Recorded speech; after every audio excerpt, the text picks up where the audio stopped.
Well, here we are again. Here, I don't know what he calls. What do you think? I mean, the biggest running shoe players in the game. Yeah, okay, we got the biggest running shoe players in the game right here. Another episode of Mr. Rubio Used to Run, the Running Warehouse podcast. And, of course, we bring the best guests on the planet. And if you could introduce our special guest for the day. Yeah, I mean, we've got one of the member of your inner circle, the true Avengers of the running shoe scene. Maybe you don't see him up in front of the camera like Thomas from Believe in the Run, but this is the guy doing all the work behind the scenes. He's got one of probably the most impressive running shoe lab in the world. He knows his running shoes.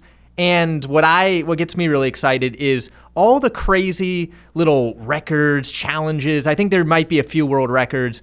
We got Dr. Geoffrey Gray. Yes. Hey, everybody. How's it going? That's great. I mean, I feel like you guys like the Wonder Twins or something. Like, we'll just keep like a superhero theme going for today. Wonder Twin powers activate. Exactly. So why don't you describe your business? So my business, I usually just say I play with shoes all day. Yeah. That's like if I run into somebody at like a bar or on the street or whatever, they're like, what do you do? Because if you say you have a shoe testing lab, they're like, what?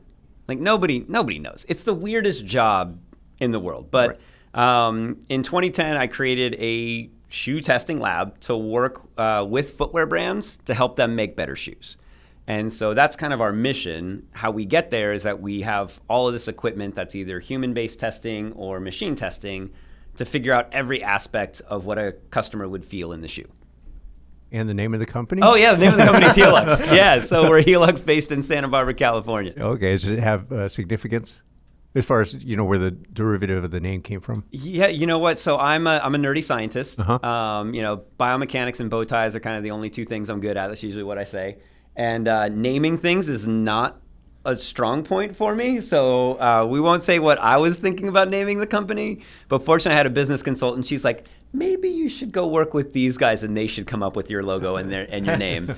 So obviously heel being the heel bone. Heeluxe is kind of like a DNA kind of thing. So we're like the backbone of what we're doing. And then Lux is kind of like a higher level of things. So they put that together and had great meaning. I'm like, oh, sounds fun, and we can get the website. Let's do that. And if you're in the running shoe space, behind the scenes, you work for a company, you probably know who you are. You probably worked with you at some point. But let's go back. How did you get in the running shoe space? How did you get just in the running space? Have you been running your whole life? Yeah, so I didn't start running until high school. And it's mainly because I didn't make the volleyball team. Because I grew up in Southern California, and I'm like, oh, I'll surf and skateboard and play volleyball. That sounds good. But I was like really short going into high school. And there was like no way in hell I was making like the volleyball team. And so there was a girl who was really cute that sat in front of me in English class, and she's like, oh, you should try running. I'm like, oh, my uncle runs. He's pretty cool. I bet I could do that. And so that's where I started. And I will say, I think some of that journey actually shaped my professional career a little bit too. I was a terrible runner. Like my freshman year, I was awful. So hopefully this is like an inspiration story to like the people that aren't very skilled in races when they're starting. So I started out as a sprinter because my dad sprinted in high school. So I'm like, oh, that's probably what I should do, right? And so we got to like 2 weeks left in the season, and I lost every single 100-meter dash. I was like last place every single time. And there was this guy, Brian Lemoyne, that sat next to me in my math class, and he was a distance runner, and he was in the same thing. He hadn't beaten anybody. So he's like, hey, let's make a bet.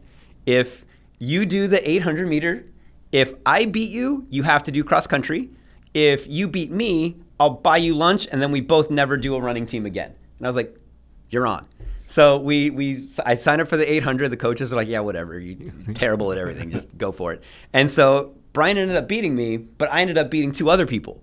And I was like, oh, maybe this isn't so bad. And so then I started doing distance running. And then over time, I kind of got better and better. But it wasn't natural. It was all work. But I kind of had like messed up feet. And I didn't realize till my first year in cross country, there was like a guy at the finish line. He's like, hey, I see I was wearing out like the side of the heel counter on the shoe. Like the inside, I was like way rolled over, right? And he's like, I think you should have that looked at. And then I got orthotics, and it made me start running a whole lot better, like almost instantly. And so I was like, oh, that's cool. So I started getting into like technology and like how can I use equipment and all these different things to try and make myself a better runner. Mm-hmm. And then fast forward, I got my doctorate in physical therapy, was still always passionate about foot and ankle stuff. and got to train under people that were really great at doing orthotics and things. And so it kind of kept me in that world. Started working with pro athletes and all these great foot surgeons from LA and all this stuff. And that led me to work at a place called the Peak Performance Project in Santa Barbara with a guy named Dr. Marcus Elliott. And he was doing all this athlete testing. So I was there doing treatments on the athletes, and then they would test for their off seasons and stuff. And so I started testing the athletes to see, like, oh, if I modified their shoes, or if I gave them orthotic, or I did a hands-on treatment, did I make them better? And then the footwear brands that sponsored those athletes, and this a lot of baseball players, but we had kind of everything in there. They started seeing it and said, hey, would you be willing to test our shoes instead of just testing these athletes? And that was really that cornerstone of Heeluxe, was these brands came and said, hey, could you test product for us? And I was like, yeah, sounds like fun. Yeah. Wow.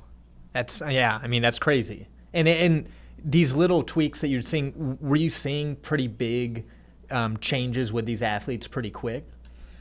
Yeah, I think, I got a little bit fortunate there that I was starting with baseball. Like baseball cleats were some of the first things that I was like really getting into tweaking. Like I was always tweaking my own running shoes and stuff, but like baseball cleats kind of suck. And there's not a lot of money that goes into the testing and development because they're so expensive to make, so you don't have margin to spend on testing as often. And so, but the players all hated the product too. So any little thing I did, they were like, whoa, this is so much better. And we were doing like crazy stuff, like the Kobe 5 basketball shoes were out at that time, and all the guys liked training in those. And so we would just put cleats on the Kobe 5s and let them go do, batting practice in those. And everybody's like, oh, these feel great. So it was just kind of this like iterative thing that I think starting in that category really should, like that in basketball, there was a lot of like easy things that could be modified, whereas running shoes have always been probably some of the best performing athletic product, right?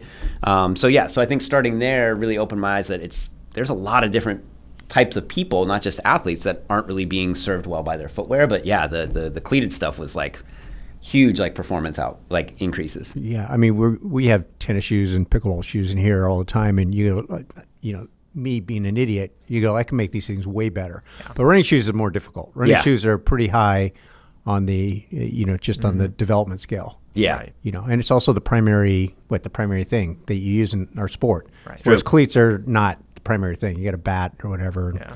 In golf, you have the clubs. Yep. Things like that. Tennis, you have the racket, and pickleball, you have the what do they call it, a paddle? Yeah. Or something like that. Yeah.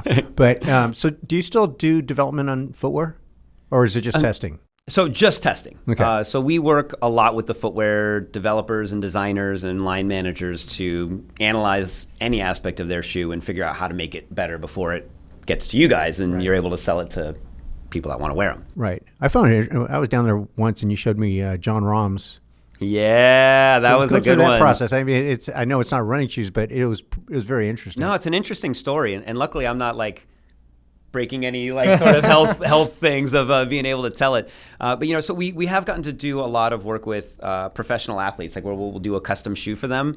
And this is really where one of my philosophies is like there can be a shoe that is good for the majority of people, right? But when you get to like elite athletes, where like fractions of a percent are the difference from like first and middle, right? They need custom shoes a lot of the time. Like that's really what you have to do because the athletes are just so special. And I got called in by the company that was making John Rahm's shoes. Was it Travis Matthews? Travis Matthew and Quater, yeah. And they said, they were familiar with me from some other companies that we'd worked together, and they said, hey, we want your help on some golf shoes. I'm like, oh, we've done golf shoe testing. We have these sensors you can take out to the driving range. And they said, great, we're working with John Rahm. He's got some really interesting foot stuff. We want to do some custom shoes for him. And so I've since got to meet with John Rahm, work with him one-on-one. Amazingly nice person, number one. Number two, easily the athlete that knows more about his feet than anyone I've ever met. Like he does like individual toe stretches. I mean, he is obsessed because he knows this is part of keeping him at the top. And so John was born with a deformity in his feet when he was younger, and his right leg is shorter and his right foot is shorter. And people were always just trying to put him in the same shoe, and it just never really worked. And so he has custom orthotics that help with a little bit of the leg length, but then you have to have the volume in there. And so shout out to the guys at Travis Matthews. They made him a custom shoe, and it is insane. I mean, if you look at it, they look exactly the same. Like you just visually, you wouldn't tell a difference, which is also part of the magic, right? This is what great footwear developers can make things seem so easy and effortless, right? But these shoes look identical, but then when you actually get to measuring them, it's like, oh, that's 2 centimeters difference there, a centimeter there, and there's all these differences, so it works specifically for him. And that, when he signed with them, that was one of the things that really brought him from being like, a top 10 to being number 1 in the world. And he even said in an interview, he's like, somebody asked him like, hey, you've always worked hard, you've always been good, but now you're at the top. What changed? And he's like, the company I work with, these shoes, they're a game changer. And so, yeah, that was one of the more fun pro athlete, kind of customization things that we got to do over the years. And you've had this business and this lab for years now. The running shoe industry has changed so much. What has that progress been like the last 10 years? How have things changed really the last couple years? And what are some of the tools that you have at your arsenal to do all this testing? Yeah, that's a good question, man. So, first up, there was a researcher out of Germany that really inspired me, and he had published a study that was like changes in footwear over 15 years. Mm-hmm. And I was like, that's really cool to have a database where you're testing every shoe the same and seeing what changes over that time. And, he had like changes in weight, changes in cushioning. It covered a little bit of the early part of minimalism in like the late 2000s. And so it covered like, shoes got like shorter and like stability things changed. And he had all these measurements. And so that really inspired me. So we typically test every running shoe the same. We have what we call on-body tests. I always try and explain the testing like what somebody would feel. So one of them is comfort. That's what your foot feels inside of the shoe. So it's going to be underfoot cushioning, upper fit, which we invented the sensors for upper fit. So that's a really big one for comfort and performance. And also the one that a lot of people don't think about for comfort is temperature management. Temperature management, especially for runners, not letting the feet get too hot, is a huge deal for comfort. So that's kind of like the foot inside the shoe. And then we have force plates, which are like the shoe interacting with the ground. So that's going to be, stability, impact, and propulsion have been big things there. And then we have our machine testing, which ideally Heeluxe was formed on like we want to test on humans, having the humans do human things in them, like whatever their activity is. So we have a hill for looking at people going uphill, downhill, right? And even our lab, like one of the nice things about being in Santa Barbara is the weather's pretty much the same year round.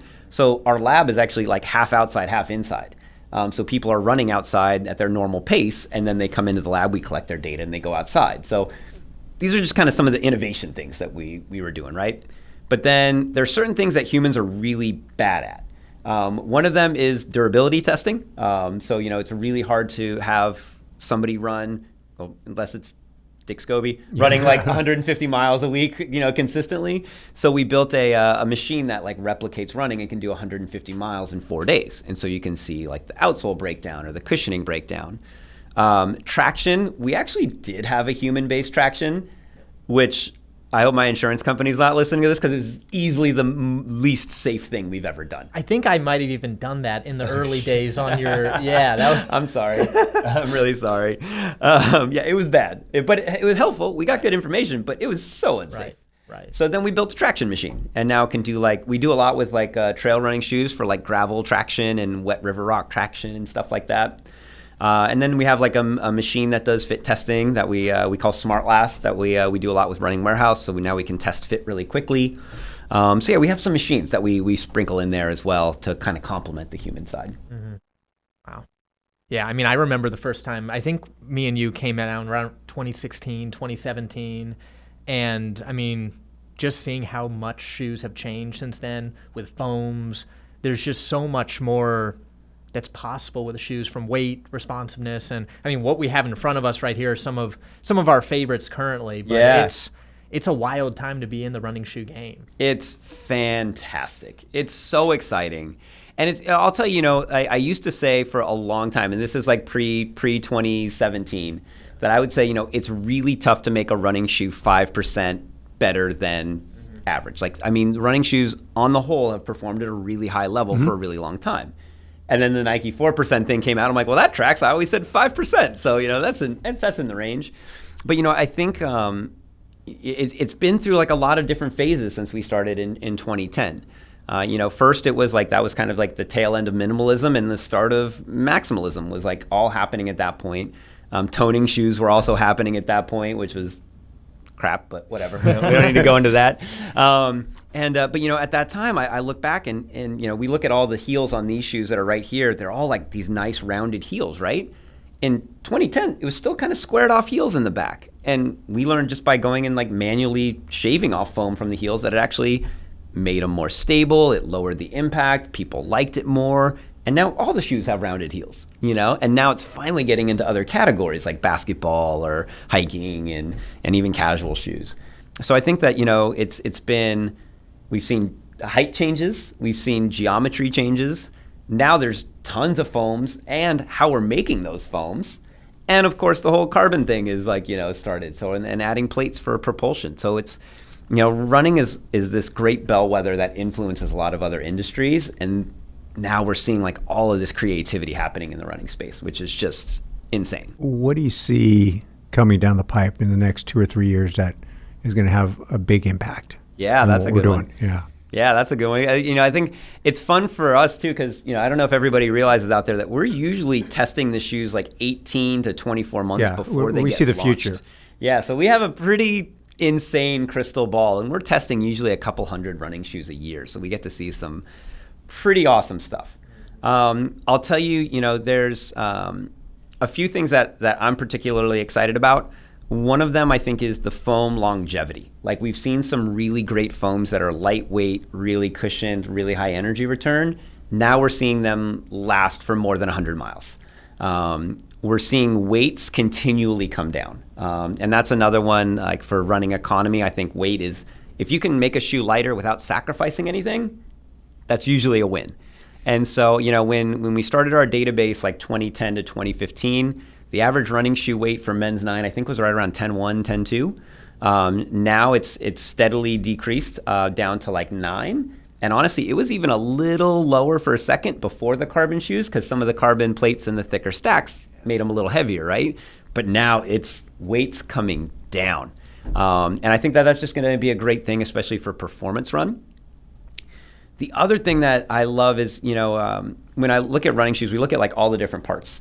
And the outsoles of running shoes last a really, really long time. Like the rubber on the bottom lasts a really long time. Our database average is right around like 800 miles for people running at an 8-minute mile pace. So that's a lot longer than most people actually wear their shoes, right? And so now we're seeing brands like experimenting with outsole designs or with a lot more ground contact foam. So it's just foam from underneath the foot to the ground. And you can still get good traction. It can still last a long time. But it's also, instead of having, those 2 or 3 millimeters of rubber, that's now 2 or 3 more millimeters of foam. And that's, like 15% of the volume, and you get better cushioning. So, and lighter weight, less stiff, a less lot stiff. of benefits. Yeah. And, there's so many like factors in this like diagram, because if you think about it too, that's one less mold or one less part that has to be made for the shoe, less adhesive, which those adhesives can be pretty toxic. Yeah. So from an environmental standpoint, they're also better. And so this is like a win-win-win to me. So seeing a lot with that. We're also seeing some really awesome upper designs coming through right now. The upper materials are getting lighter. They feel good on the foot. Pretty impressive stuff happening on uppers right now. Yeah, we really haven't seen uppers have a huge impact on sales, but they have an impact on just how you feel about the shoe. Yeah. Right? It's something you just don't notice, because anytime you're uncomfortable wearing something, I don't care how good you are, you're not going to perform at the level. Yeah. I mean, if you're getting chafing or blisters or anything like that, that's a no bueno deal.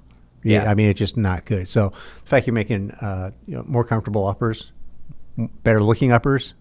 Again, I'm the guy in the bow tie. You don't want to ask me about style. Like, man, I'm like a big nerd, but there's other people that help with the cool design part, right? Yeah, but also with the durability that helps with sustainability. Yeah. So you're not replacing the shoes as often and that sort of thing. That's another one that's not a real big seller. Yeah. But it is a good thing. Yeah. It's the right thing to do. And on the topic of durability, you talked about how it's a little bit hard to measure or to get that information from humans. Yeah.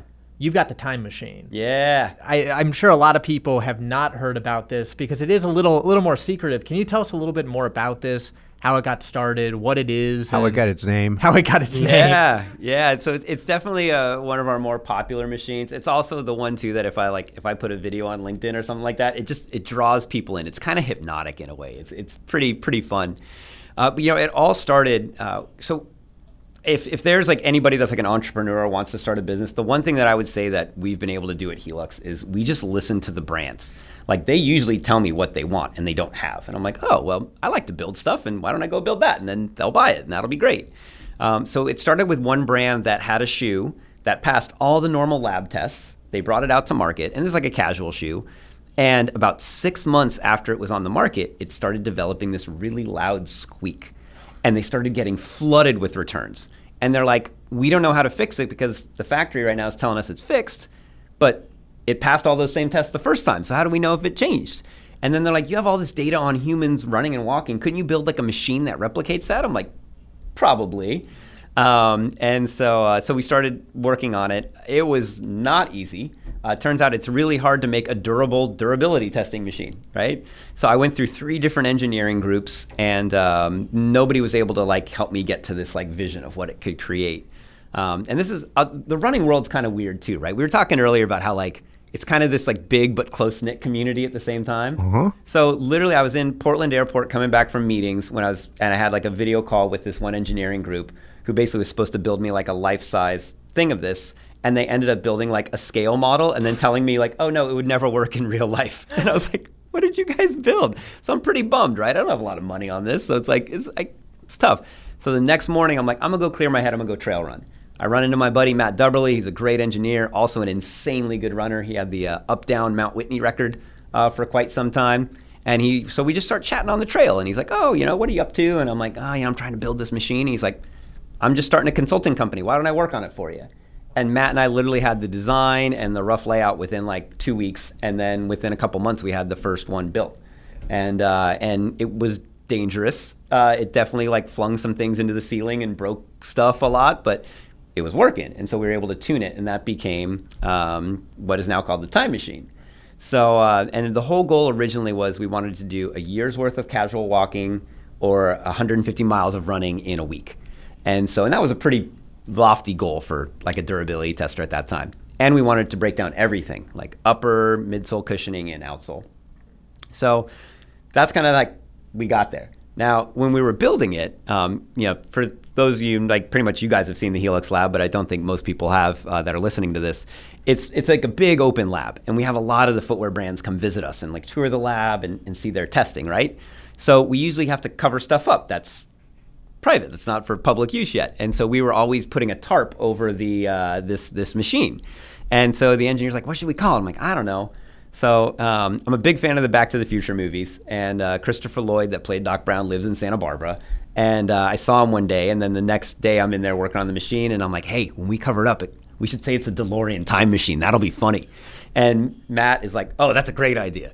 So then when we got finished with it and it was ready to launch, he's like, what are you going to call it? I'm like, I don't know. I'm a nerdy scientist. I'm bad with names. And he's like, well, let's just call it the Time Machine because it lets you see your shoes in the future. And I'm like, oh, dude, that's the one right there. So we called it the Time Machine, and it's gone on to be like a huge success for us. So, we have 4 of them now, and Andrew, my guy at Heeluxe, runs them, and they stay like running tip-top shape. It's pretty amazing. And we've actually installed them like all around the world. Like we have them in Denver and in Czech Republic and in San Francisco, and like we've been a couple for a notable brand in Oregon.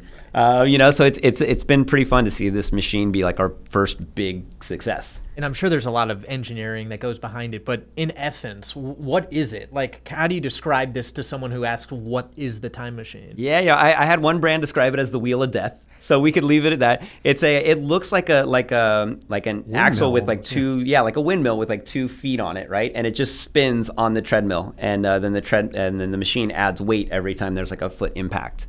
But it's pretty sick, man. The engineering, like we actually have like a replica human foot now that goes in it. It has like tendons and veins and toenails and stuff. It flexes, and we have to make all that stuff in house because there's not like a supply store for running shoe testing labs. Like they just don't exist. So we usually just have to make it. But yeah, it's a pretty insane machine. Right. 'Cause, and that makes sense because if we were talking about just scraping a shoe on the ground, there's a lot more that goes into a running gait and motion. Yeah. So you have to be pretty precise with how you're actually doing this testing. So yeah, that's cool. Like ankles, foot, there's a lot that goes into the whole gait of a shoe test. Yeah, totally right, man. It's It's honestly, I thought it was going to be so easy when I started. Like, I was totally like, oh, of course I could build something like this. It's going to take me like 2 months, and it took us like almost 2 years, but totally worth it. The original engineering company that came back with a scaled version. Yeah. What popped in my head is Spinal Tap, where they draw out the Stonehenge, and it came from the ceiling. It was like this tall, and then the little people ran around it, and they kicked over Stonehenge. Yep. And that was basically what you had going. We had the Stonehenge of testing machines, man. Yeah, it's super appropriate. Now, you were doing testing on traction for the like restaurant industries, right? Or work shoes. Kind of for everything, Like, so yeah, we do restaurants and hospitals and. Yeah, because you can't. I mean, you can, but you don't want people slipping on wet floors in restaurants. It's a big insurance thing. It is. Yeah. Safety thing. And at the end of the day, I really view like my role, because I came from like this physical therapy background, right, where I wanted to help people. And I look at what we do now as like, it's let's have people have a better experience in their shoes. Like, let's improve their foot health. And that changes for all these different categories, like what is good foot health in a flip-flop sandal is different than what's good in a high heel, which is different than a restaurant shoe. But all of these occupational traction things this was like a big inspiration for us, was it's usually just tested on oil and water on a red tile floor like you see in McDonald's or whatever. So a lot of McDonald's comments today. Yeah, we got anyways. Yeah. But yeah, so that's like all they get tested on. But there's a lot of other things that people slip on. So I'll tell you, this is a funny story. This is like a total aside. Like, people in the running world are gonna be like, what? But there's a fish taco chain, and they said like over 95% of their injuries are caused from shrimp. Wow. And I was like, what? So they're grilling shrimp up, right? And the shrimp fall off the grill sometimes, and they get on like the little rubber mat that's in front of the grill, and people step on it, and it gets stuck in your shoe. Well, shrimp have a lot of cholesterol in them. Cholesterol is slippery. Yeah. And so the second people step off that rubber mat, they don't realize the shrimp's in their shoe, and they go boop, and slip. And so they're like, we need a way to have shrimp traction. And I'm like, all right, so we've tested shrimp traction at Heeluxe. Yeah, we've done gross stuff. We've done like raw ground beef. It gets kind of nasty. Like the restaurant industry stuff is gross. Yeah, way more fun to test running shoes. Well, correct me if I'm wrong, but two of the unique things that you were involved in with carbon is with Kurt at Skechers with the H-frame. Yep. And then with Stuart. Yes. Was it with Stuart with Rabbit? Yeah. Maybe you can describe both of those. Yeah, this is a great thing to talk about. So, the carbon plates in shoes has been analyzed for a long time. Mm-hmm. Shoes came out with it in like the 90s. I still have I have memories of these Etonic shoes that I had in high school that had that carbon thing on the side. And I was like, oh, those things. In my mind, they're like the best shoe that I've ever run in. I'm sure if I put them on now, they'd feel terrible. They're horrible. Yeah, they're crap. But, so it's been around for a while, but it was really this guy, Darren Stefanishin out of University of Calgary, who did a lot of this research on like improving running economy. And I think a lot of the early running focus was, our focus with carbon plates was improving running economy, especially for marathon runners. And that's a great thing. That's a great goal. Love it. And we've done a lot of testing with it. The Vaporfly influence was huge, right? And I think Nike spent a lot of years developing Vaporfly and put a lot of money into developing and testing it. But once it hit the market, people needed to move pretty quick to be able to have a response to that. What Kurt really came to the table with was like, hey, does it really need to be a full plate? And does the plate have to be flat? Like, can we use other things that can make it stronger?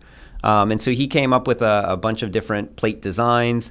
And it was a really interesting one for us. That was one of the first VO2 studies where we started looking at really radically different plate designs that can change stiffness, but also the influence of weight when we factored in the plate. And I will tell you that, and this is beyond that study, just on a bigger thing, the kind of classic adage is that it takes, to make a 1% change in running economy, it's usually around like an ounce. We'll just kind of make it an easy number. There's a couple different studies that looked at it, but that's usually what people are looking at. Sometimes it's even more. Now, a lot of those studies weren't done on elite runners. They were done at people running like 8-minute mile pace, which nothing wrong with that. That's great. But things are going to be different when you're running, sub 5 minutes for 26 miles. And how fast you pick your foot up off the ground, how quick you accelerate it in the air, and how quick you put it or how quickly you can slow it down to go to that next foot strike. Weight makes a way bigger difference on that. And a lot of the plate weight is near the toes. So the physics of it makes it like really far away. So we really started experimenting on these things of like, well, what is that influence of weight relative to the plate and the stiffness? Like sometimes the plates were so heavy that they were not allowing the benefit of having the plate. And so, the H-frame design was just a really cool way to have something that didn't have as much material, but still got the stiffness to produce the runners. And also you had the additional cushioning and rebound more foam. under the ball. So basically it's shaped like an H. Yeah. Right. Yeah. And so the wings were more towards the outside, the lateral part of the forefoot of the shoe. Yes. Right. And this, I didn't mention the company, it was Skechers. Yeah. Right. Back in 2017, 2018. Yeah, there was, I don't know how much it was a razor, wasn't it? Yeah. And I mean, Speed Elite had that design a lot, and those to this day are still some of my favorite shoes. And I think that's to that point of you get more foam in it, you get the stiffness in the right spot. And a lot of people don't realize that carbon plates really are, you think of carbon as a very light material, but they add some significant amount of weight to the shoe. And the other thing that Geoff, you mentioned earlier, the weight towards the toe of the shoe. Yeah. It's like when you swing a broom, it's slow, but when you cut it in half, it's a lot faster. So you get rid of the weight towards the farther away from the body. Right. So that's the other concept of why you dorsiflex your foot.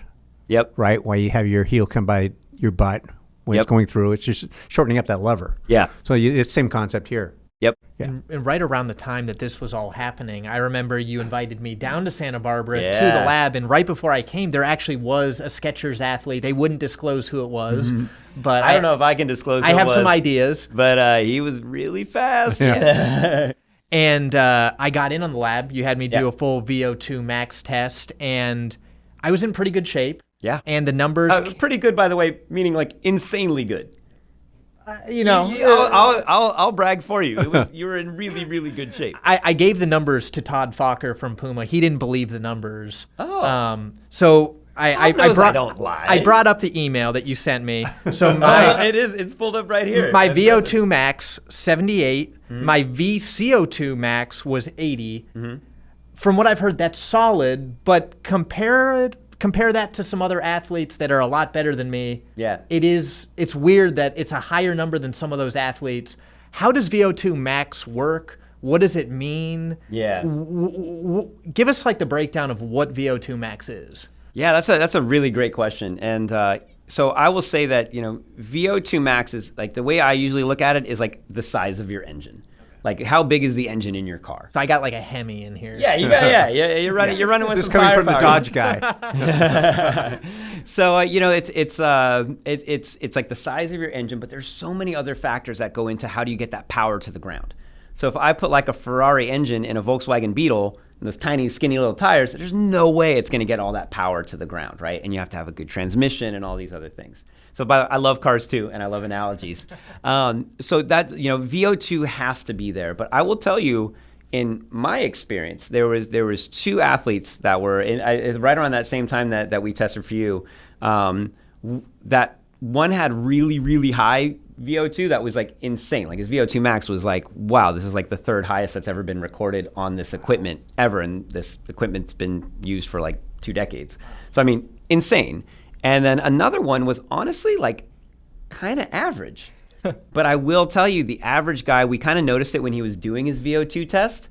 Like VO2 test, you're basically going to your max. And just describe to everybody that's never done a VO2 test, what does it feel like going to your max? Oh, it's painful. And the hill just keeps getting a little steeper. You go a little bit faster. And by the end, you are just completely toast. You got nothing left in you. Yeah.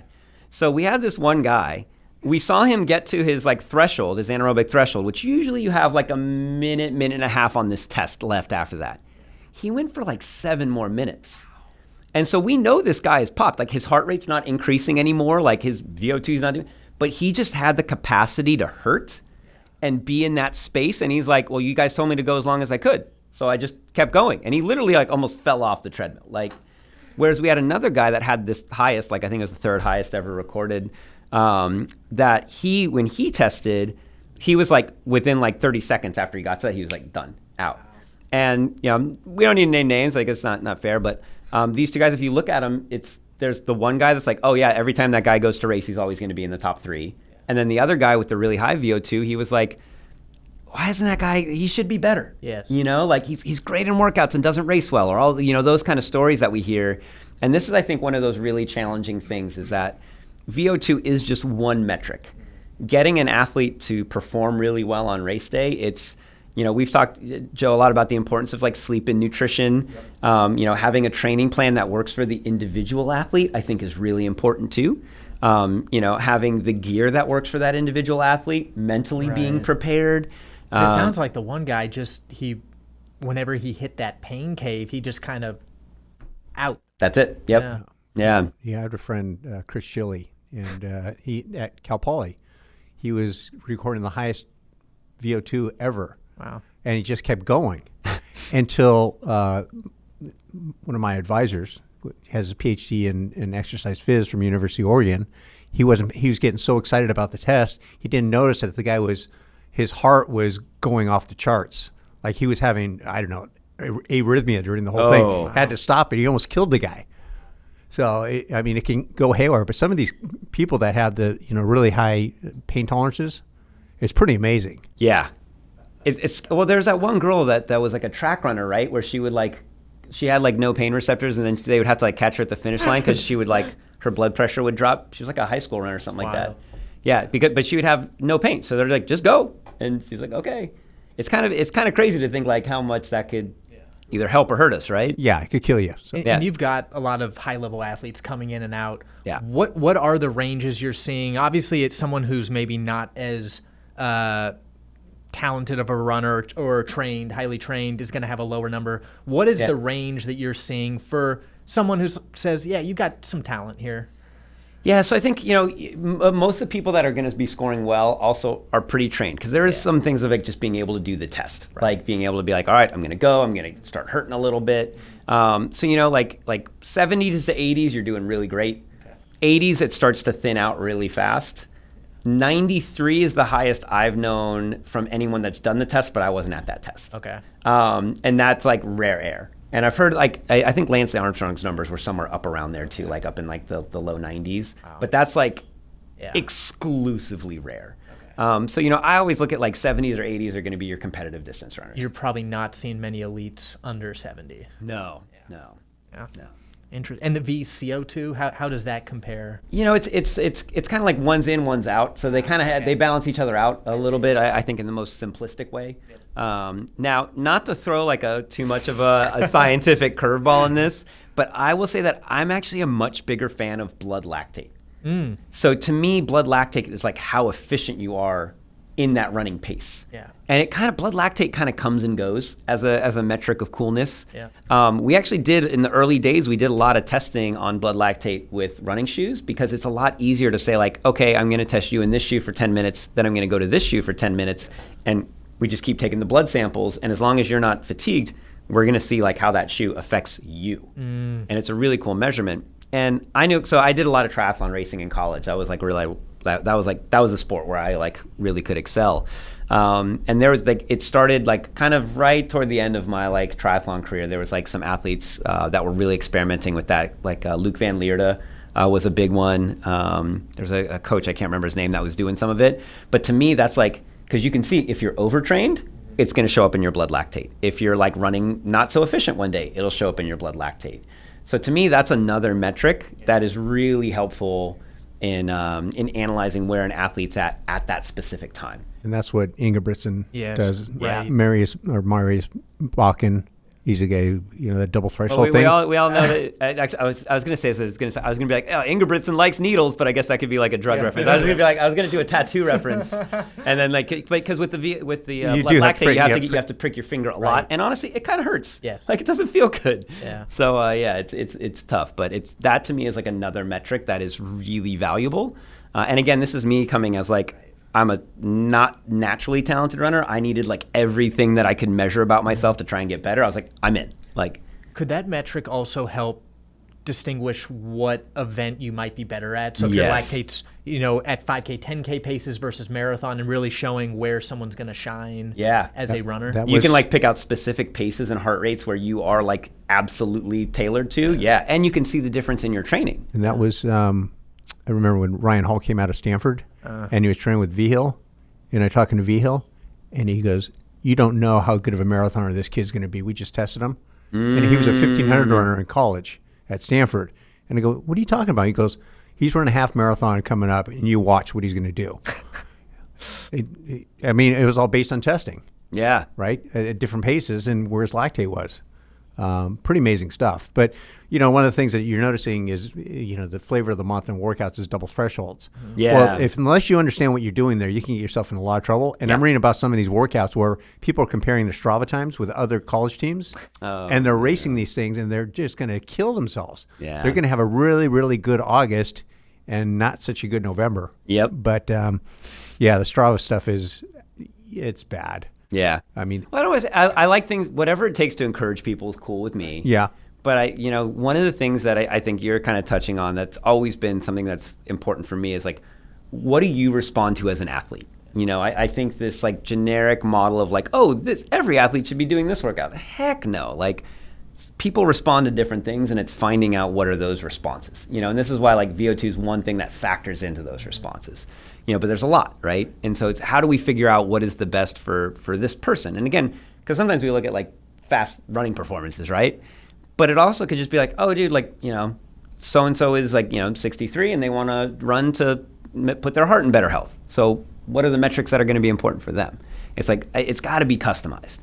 One of the things that's interesting is the fact that we have these super shoes. We've had them for a few years, but we don't have a lot of studies on injury rates. I don't think injury rates have changed significantly. I think the location of the injuries have changed. That's a big topic right now that I think people get very excited on opinions because there's not the data yet. No. Right? No. But I'm right there with you. Yeah. Anecdotally, running in super shoes all the time, it seems like it's causing more injuries. So I'm still tied pretty close to the medical community. Yeah. And I think this is something too that when I was a PT, we were kind of like the canary in the coal mine. Like, ooh, there's something going on here. Yeah, we started changing this for our basketball players, and we're seeing, a big one was when soccer players started switching to turf fields, like the field turf. Yeah. We were seeing ACL rates go through the roof. Like there was one college I worked with where they had 2 women's ACL tears over 3 seasons. They changed to the field turf. They had 8 in the first season, and no other significant changes to their program. And I'm like, that doesn't seem good, right? And so sometimes the medical community is that canary in the coal mine. I will tell you that we are hearing about it a lot. And it's, different groups that aren't talking to one another. They're like, oh, have you heard of this? I'm seeing a lot more of these. So I do think as the data starts to get organized a little bit more, we are going to see it. Stress fracture rates in plated super shoes is in weird spots too. Yeah. The other thing is, you have your PhD in this, is, when you're in super shoes, the cushioning, the rebound, and so forth is easier on your muscles and tendons. Yeah. But my understanding is not easier on your bones.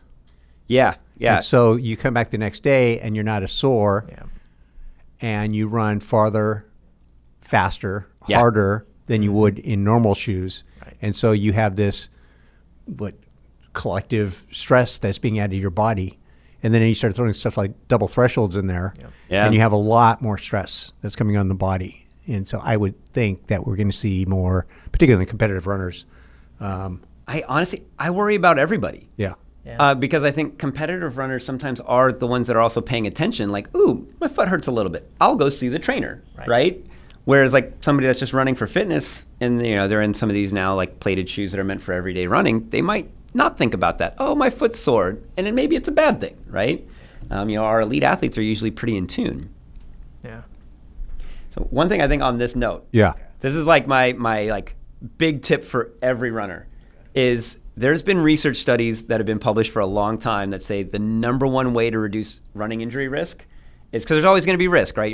Every sport people get injured. Number one way to reduce risk is rotating running shoes, meaning having multiple shoes in your closet and you're not running in the same shoe every day. Yep. This makes so much sense to me. And to me, this is like a win-win, right? Like, oh, cool. I'm the runner. I don't get injured. That's a win for me.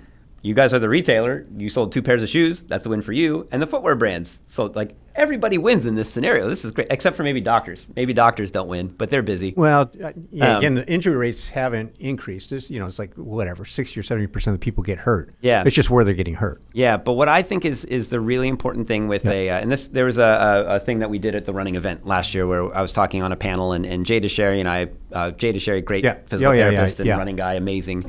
He and I both agreed that what every runner should be leaving a running store with is a plated shoe where they use it for their like fast workouts or their like really hard training, a normal shoe that's going to be the bulk of their miles. It's kind of like the neutral cushion shoe or whatever we would want to phrase it as. But then also, and this is something that I think kind of got pushed aside after like the minimalism craze in the early 2010s, is having a lower profile shoe where they could feel the ground, that they maybe do some drills or some stretching or maybe like one light workout in where they feel the ground and remember how it is to adapt to that.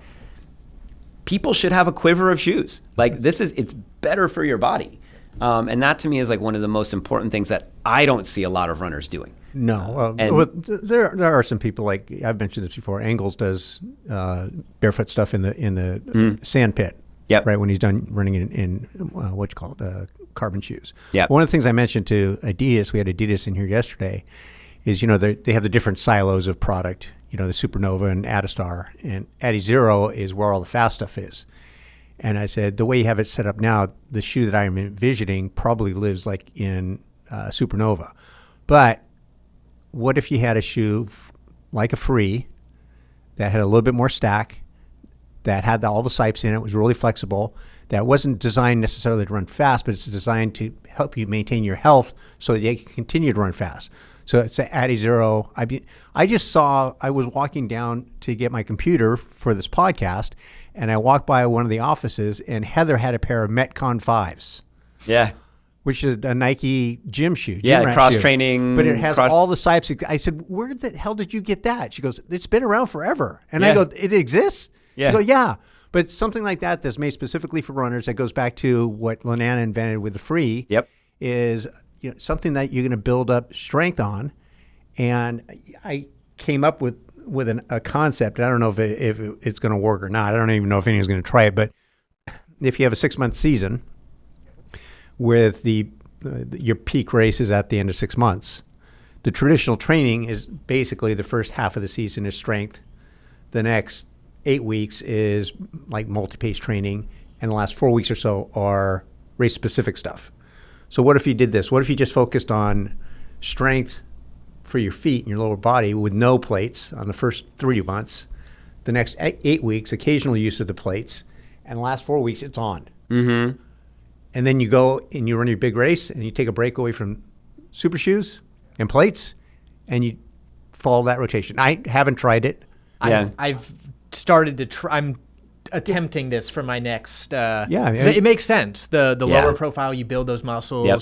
And I think the one thing when you talk about plated stuff, like you should only use it for race day, I'm against that because you need your body needs to know what it's getting itself into. So That's fair. It needs Yeah. that adaptation phase, Yeah. but you don't want to overdo it. No, but that's where it says it's on the Yeah, last 4 right, weeks. that last bit. Right. Yep. And previous to that, it might be once every other week. Yeah. So Yep. you're getting some Exposure to it, but it's not, all at once.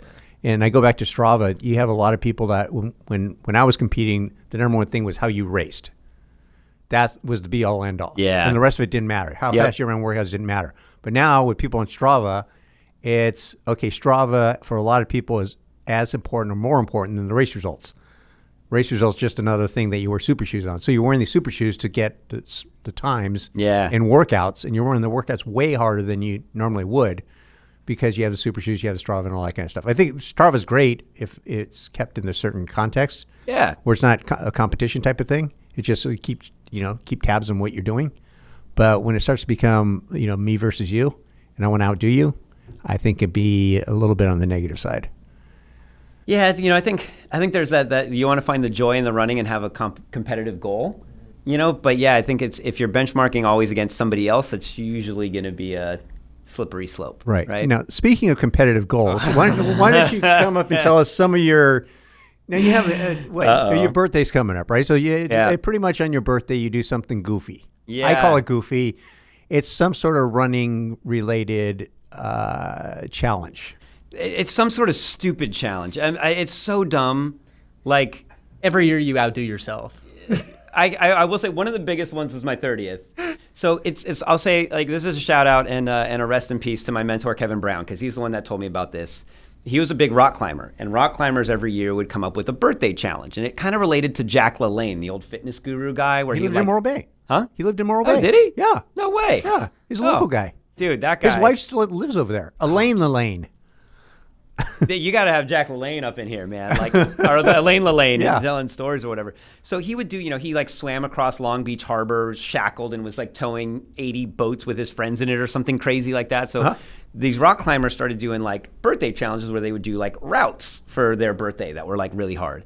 And so Kevin's telling me this. I'm like, oh, I don't want to rock climb. Like, I can't do that. So I'll come up with other stupid things. And so it got to my 30th birthday, and that's when like the first one where I started going really dumb was. And so I was like, oh, I'm going to do 30 challenges in 30 hours. That's really where I started. And then it turned into, oh, one of those should break a Guinness World Record. And so I said, what's a Guinness World Record that has 30 in it? And there weren't that many, but there was one, because a lot of them were like 30 hours of something. I'm like, well, that's never going to work.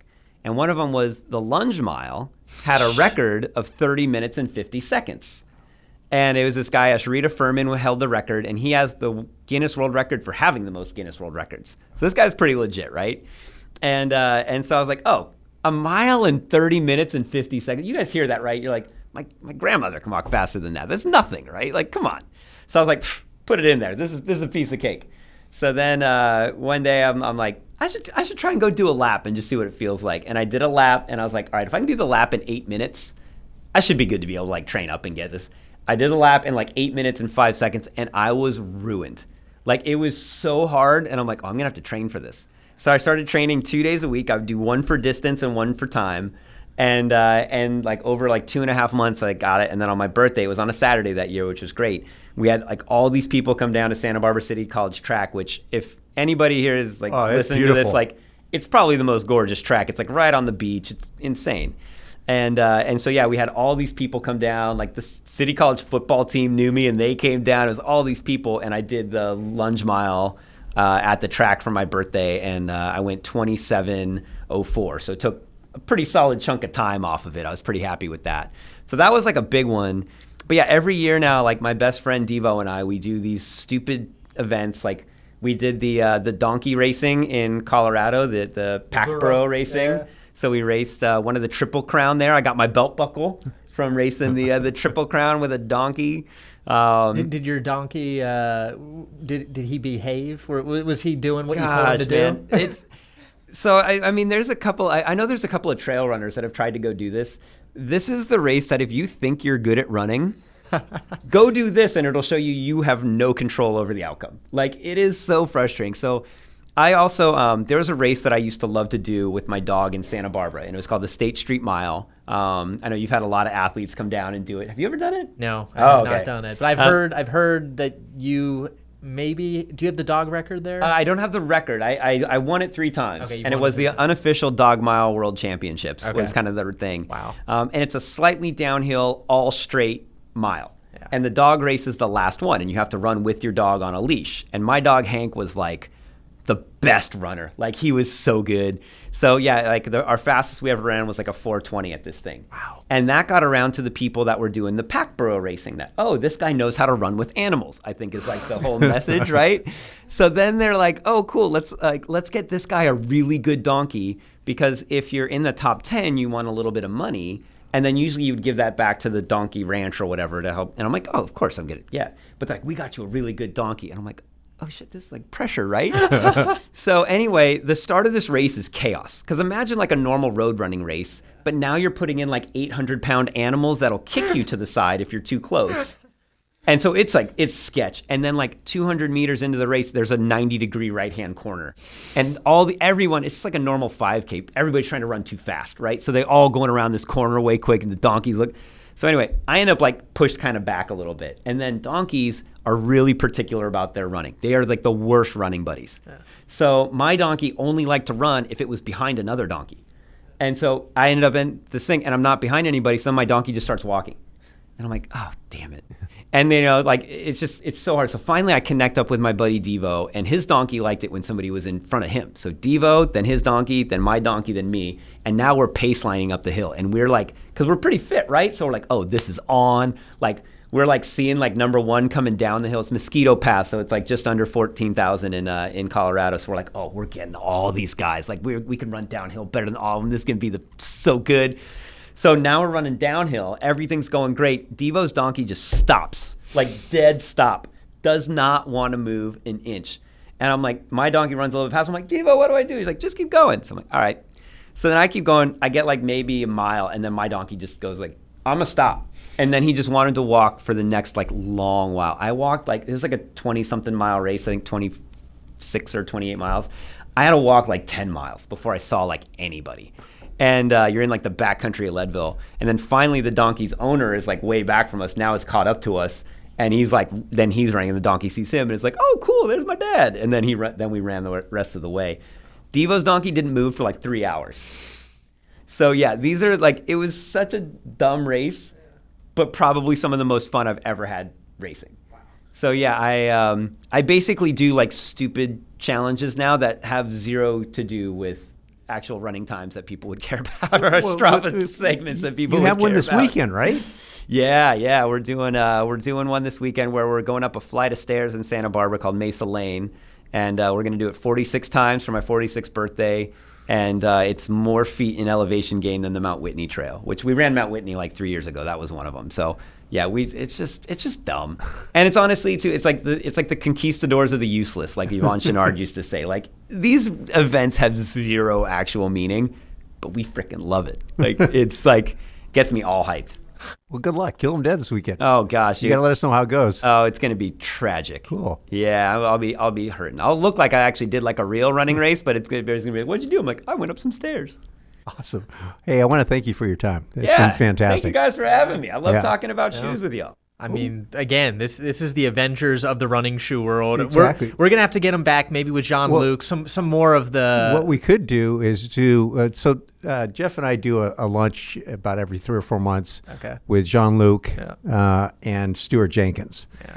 And we talk about some really bizarre shoe stuff, right? Yeah. We talk about a lot of stuff.